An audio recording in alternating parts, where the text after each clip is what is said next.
I met up with Derek Foxworth at the North Portland Police Precinct. It's a place that's been the focus of repeated violent attacks this summer. Foxworth is homegrown, grew up in Portland. His family is still here, and his son is now on the police force. I have been reluctant to really come out and to talk about this.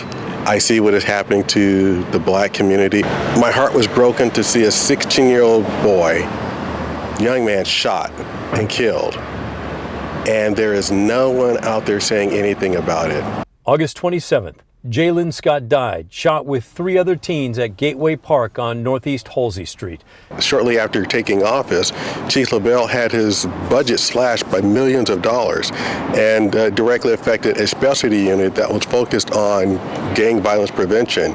And when that unit went away, there was nothing in place to go in to do that body work to get that job done. To be clear, he supports the goal of reforming police. The incidents that we've seen across the country are unacceptable, and that police need to change and they need to do a better job. But that's different than the violent attacks at protests we've seen night after night in Portland. The violence, the attempts to burn down buildings, occupied buildings, the other criminal behavior, that's unacceptable. That places people's lives at risk.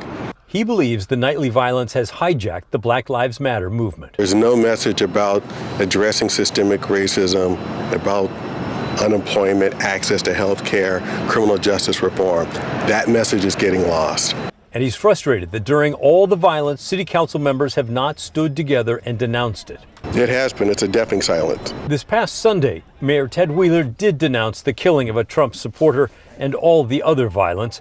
Commissioner Fritz posted a message on her website that said she was sad and worried the message is getting lost.